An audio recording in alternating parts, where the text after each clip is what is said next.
xilka maanta waxaan kuwa laga qaaday leeyahay beesheedu wataa in laga qaado maad codsantiin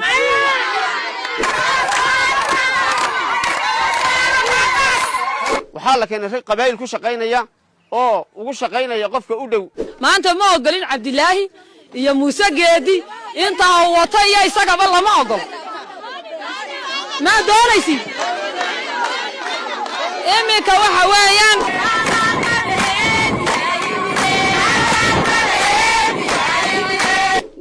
maxarday ninkan isku duwaha la leeyahay hooyo koosniga bedelayna ay khaymiintu u tageena anagu waxaan leenahay ninkaas ma garanayno hayayaabo ama meesha laga joojiyo ay hay'adu ka joojiso oo hayayaabo wax la keenay iyo in koos loogu daayo hooyo koosna Naasiir baa ku kacdo barbari ninkii beertay ayay gubtaa bulshada ku dhaqankaamka barakacayaasha hayayaaba ee magaalada Boorama oo isugu jiro hooyooyin waxgarad odayaal iyo qaybaha kala duwan ee bulshada ayaa waxay maanta si adag uga soo horjeesteen xilka laga qaaday gudoomiyihii beesha hayayaaba hooyo koos Maxamed waxayna sidoo kale bulshadani dhaliilo kala duwan u soo jeediyeen isku duwaha wasaaradda barakacayaasha ee gobolka Awdal iyo sidoo kale guddiga dhawaan loo magacaabay beesha hayayaaba waxayna bulshadani fariimo kala duwan u direen wasiir ku xigeenka agaasimayaasha iyo cid kasta oo ay khusayso in ay soo farageliso arinta kaamka hayayaaba midda kale waxaan ka hadlayaa xaafadda hayayaabaan galaa anagu waxaan nahay dumarkii koos ku xidhnaa baan nahay oo masaakiin tahay ogoomaan haysanaa curyaamaan haysanaa way naga naxaysay dad maanta waxay soo doontay qabiil ku shaqaynaya yaa islaantii lagu bedelay annagu waxaan doonaynaa haddaan nahay wasiirkii barakaca waxaan leenahay islaantaa keligeed la fiiriyey ee qabiilnimo lagu fiiriyey ma doonayno waxaan doonaynaa annagu inaa isku duwaha iyo nimankan gudoomiyayaasha Cabdilaahi iyo Muuse Leeyda intaba hala wala rido adaan la wala ridayn istaantaa kaligeed laga dhaxbixiyay beesha ma ogolin 25 sanadood ba u shaqaysaa odageegi baa barakaca bixiyay Ali Jadiid baa loo jiray wariyo ahaa odageegi baa barakaca bixiyay islaantii waa la coloobay masaakiinta inta la eg aday anagana dhaafta kan naga daran bay qoraysaa aday barina dhaafta sahan dambe qoraysaa aday sanadkana dhaafta sanadka dambe qoraysaa si cadaalad ay wax u qaybinaysay maanta sarrag qaayimiina oo tuuga ayaa u heshiiyay oo xoolaha bilaadanka ku heshiiyay xoolaha dawladda ku heshiiyay taasaan leeyahay raggan waxaan leeyahay raggan hal wala dhaadhiciyo adaan la wala dhaadhicin kaligeed lama dhaadhicin karo walaalahay oo kaligeed in la dhaadhiciyo maaha waa la fiiriyay waa masaakiinta dadka u cadaalad sameeynayay dadkay masaakiinta u roonayd intaba waxaan leeyahay waa lagu khaldamay adii kalena hal wala macal barakaca ninka barakaca la dejiyo taasaan leeyahay kullay meeshan hayayaaba ee aanu deganahay mas'uuliyiintii u joogtay ee ahayd gabadha foos waxa weeyaan xuquuqda bilaadanka si fiican bay ugu doodi jirtay qof kasto jilicsan waxa weeyaan waayihiisa arkaysay waayihii uu ku nool yahay arkaysay qofka curyaanka qofka danyarta way qoraysay hay'adda iyada oo aabahayd 2005 bay bilowday cid ka horeysay mas'uuliyiin oo halkan maanta waxa weeyaan ka horeysay oo dadka wax u qaybin jiray ma jirto maantana markii la ogaaday inay iyadu dadka u naxayso cid aan naxaynin baa meeshii lagu soo bedelay cid aan naxaynina hay'adda wax bixinaysa ee muslimiintaana uma fiicno dadkiina waxba ma gaadhayaan waxaa la keenay qabaayil ku shaqaynaya oo ugu shaqaynaya qofka u dhow iyo faamiinimo wax ku bixinaya taana raali kama nihin waxaan leenahay mas'uuliyiintii hore ayay ka mid tahay iyadaana waxa weeyaan masaakiinta hoos u eegi jirtay imika hoos loo eegayaa ma jirto qof curyaan ah oo intoo la qoray laleeyahay liiskiiba haddana kaa buuxsamay ama guri dhagaxaad ku jirtaa isagoo oo kiro oo kale ugu jira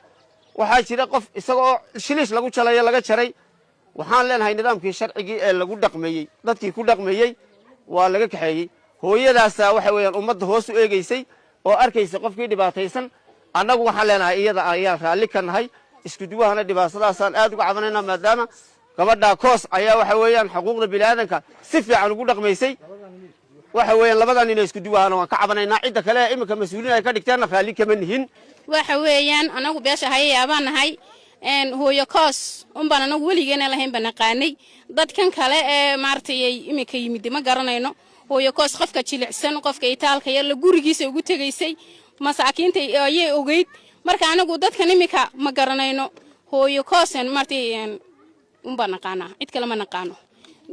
maxarday ninkan isku duwaha la leeyahay hooyo koosniga bedelayna ay khaymiintu u tageena anagu waxaan leenahay ninkaas ma garanayno hooyo koos aan lagu soo celiyo hooyo koos ma anagu naqaana masaakiintay taqaanay ka jilicsan bay taqaanay ka curyaankay taqaanay ka agoonkay taqaanay anagu halkaay maalintan hayayaaba soo degnay ilaa xilligaa hooyo koos ma naqaan laakiin dadka kale qabiilka ku shaqeynaya ma garanayno hooyo koosana lagu soo celiyo kuwa wiil waxa weey gabadha koos nin walba way ogtahay dadka way ogtahay ka maskiinka guriyaha u gashaa way tagtaa way soo eegtaa waxa weey dad waxa ku soo kacay ma garanaysaa shaydaan wato ayaa ku soo kacay gabadhaas waa gabadh sida ilaahay u shaqeynaysa iyagana waxba kama garanayno kuwan hadda ad keenteen waxaan leenahay kuwa hana qabtaan leenahay waxaan leenahay waxa weey koos ma anaku ognahay kuna ogeyn intaasoo sanana waxna siinaysay annagu kale koosarta noo dhaantaa laakiin waxaan ku codsanayaa maamulka iyo cid walba ay daawanaysa in odayga xilka laga xayubo oo koosban anaga mar walba garab taagnayd hiiliyo hooban noo ahayd marka in odaygana laga tuuro anagu koos baan taageersanahay koos baan waxaan kuri og koos baan naga war haysa anoo bilaadhiga oo waxaan ku dhacay guriga hortiisa iyo musageed guriga igu soo galay 3 cisho igu soo maray haddana waxaan ku hal maalin nama qorin namana yaqaano dadka naga ma yaqaano koos baa waxaan ku maalin xanuunsan guriga igu timid waxaan ku riyada wallahi waliba lacagna ii sida koos abaalkeeda ma gudi karaano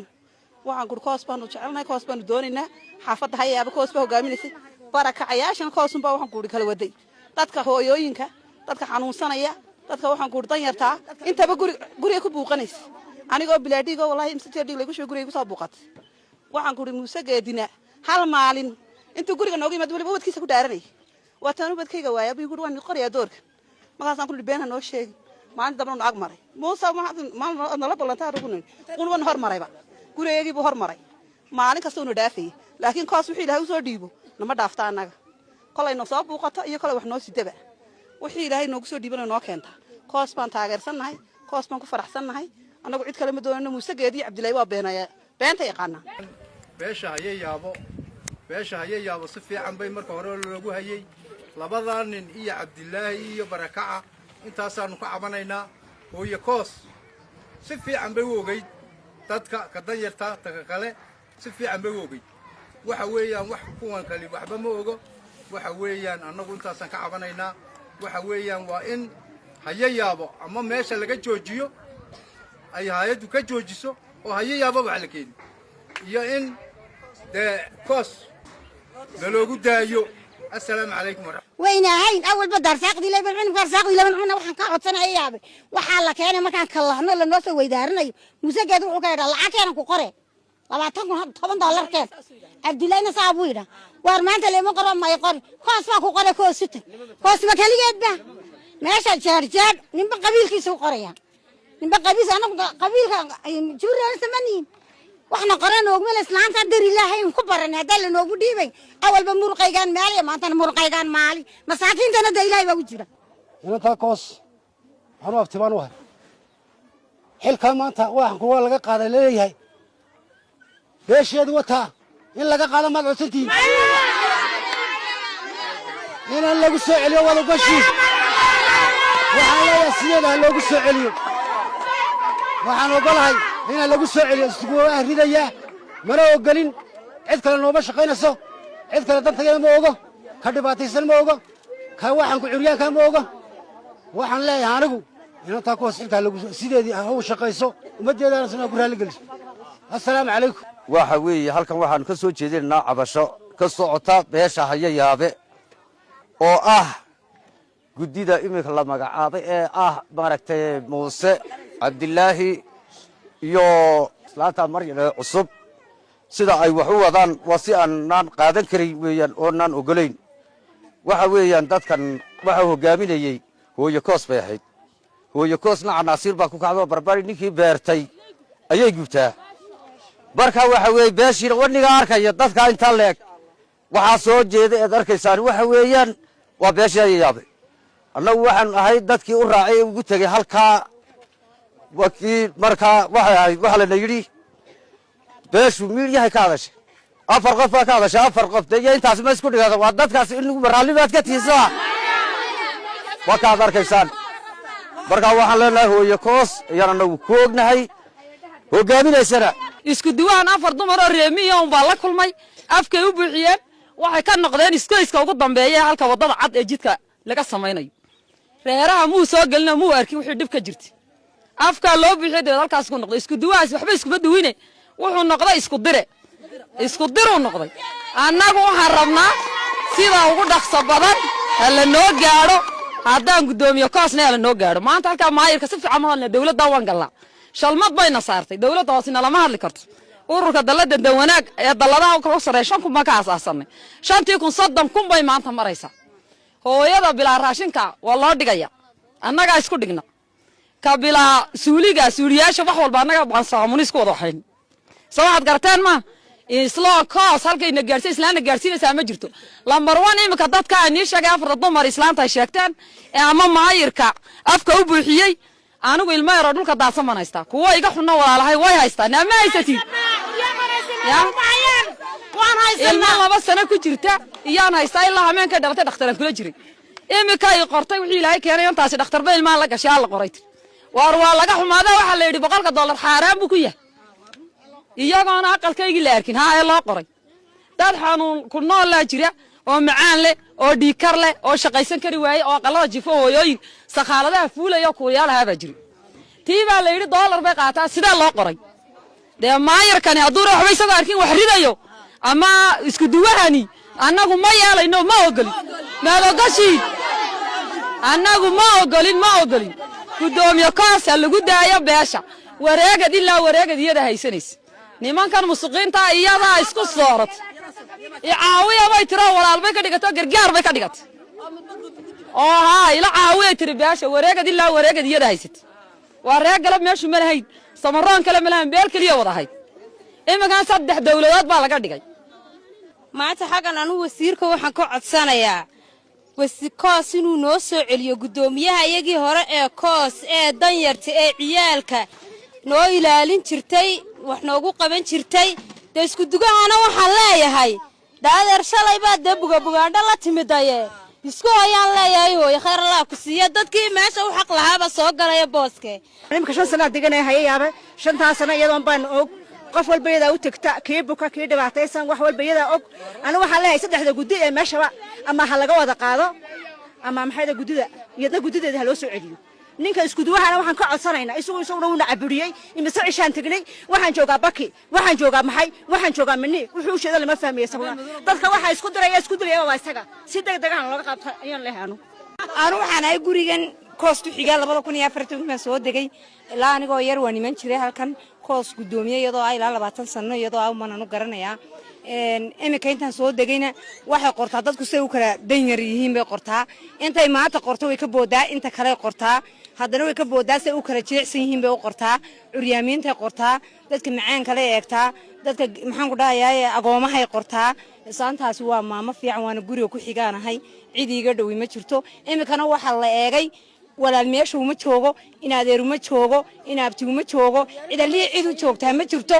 waxaan ku waxay u shaqaynaysaa beesha hayayaabe imikana intii la eegay waxa la yiri meeshaan ka tuurno waa loo tashaday marka wajiga ilaahay bay u joogtaa gooja cadde cidiguma sokayso gooja cadde cidiguma sokayso imikana meeshaan ka tuurna baa la yiri dad habeen mid u qorayaan anagu ma ogolin anagu dadka masaakiinta wax siinaya ee dadka xanuunsanaya siinaya iyaan rabnaa ooyo koos baan doonaynaa waxa maanta goobta ay soo joojiyay kooson aad u jeclahay oo waxaan jirin laga sheegayo waxaan ku leeyahay aniga horta in faan bayba dadku iga moodayaan laakiin faan maaha anigoo guriga dhexdiisa ku dhex jira aanan ogeyn qofkii raashinka guriga dhexdiisa ay ku dhex keentay hayd xitaa markay baabuurta xiinkoogan maqlay odaygayga xanuunsanaya ayaan moodaya geeridiisa inaan la soo sheegay waan cararay markaas igu tirshilmada soo waxaan ku wadaay ma garatay qof sidaas oo kale halkee laga helaa ya waligeeda leed koos lama helayo ma garatay ya waxaan leeyahay dadka gudoomiye isku sheega horta Muuse Geedina isaga horta weer baan ka soo xidhayba kawdhaday baar walaali qor qof miskiin aan haynan kali aan leeyahay kali dawiga xanuunsanaya kaligay baan guriga cid la gali jiray waari qor waan ka waay reer galab baan joogaa anigu reer galab anigu reer baan joogaa ma kuma qorayo yiri ilaahay taabeen ma sheegayo halkan aan soo dago waan ka soo guuray halkan aan soo degay hooyo koos bay iga warhaysay intii la iga tagay ayay hooyo koos dib halka intii la isugu tagaana suuqa dadka suuqa tagaana haayo aan ka maqnaa ayaa hooyo koos dib ii qortay abaalkeega ma gudayno hooyo koos abaalkeega ma gudayno khaayiminta hala rido anoo koosna wax kale ma garanayno ama hayayaabaha laga daysto ama dadka hala mise ama hayayaabaha laga daysto wixii la keenayo hooyo koosna loogu soo celiyo annagu hooyo koos baan doona maxaad ka qabtiin hooyo koos la socda doonaysiin hooyo koos ma rabtiin uma shaxarada waxaan ka codsanaynaa wasiirka arrimaha gudaha iyo wasiirada kale oo dhan inay isku duwaha naga qabtaan hooyana xilkeeda noogu daayaan iyadaana og iyadaana maxaan sheegay iyadaana naga warqabtee inay xilka noogu daayaan baan ka codsanaynaa annagu waxaan nahay dadka danyarta ee ku nool magaalada hayayaabe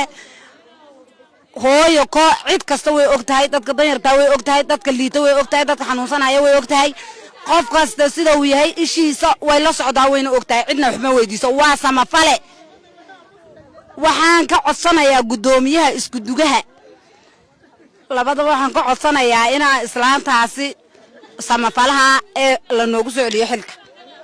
marka xiga waxaan halkan ka cadaynayaa koos waa gudoomiyihii xaafadda waa hooyadii xaafadda waa samafalkii xaafadda waxa weeyaan maxay ahayd waa xoghaye waa xog ogaal cid walba cid bugtay iyo cid caafimaad qabtay iyo cid maqan iyo cid joogtaba way ogtahay yaa intaa ka sokow annagu ma ogolaan karno albaab cusub garaaca imika garaaca oo wax gudaha kaga jirana annaan ogeyn boonaan aqoonba dadka gudaha kaga jira imika albaab cusub imika garaac annagu waxaan raalli ka noqon karno no maaha annagu hooyo koos ma garanaynaa guddi kale ma garanayno hooyo koos ma dadka caawisa cidii dhibaataysanna war u haysa marka annagu guddida cusub waxaan ka codsanaynaa in gudoomiyuhu naga joojiyo guddida dambe ee cusub ee la qorayo waxa weeyaan anagu hooyo koos mooyaane cid kale ma ogolin dadka imika isqorayana ma rabno aqaladana nama soo maraan hooyooyinka ma yaqaanin carruurta bugta ma yaqaanin dadka dayartaa ma yaqaanin waxaan anagu rabnaa hooyo koos baan 100% rabnaa awalna waan rabnay imika waa la hoos mariyo waa la tuuray ma garanaysaa imikana in si degdeg ah loogu soo celiyo doonana isku duwaa ka codsanaynaa ummadda kale Soomaaliyeedna ka codsanaynaa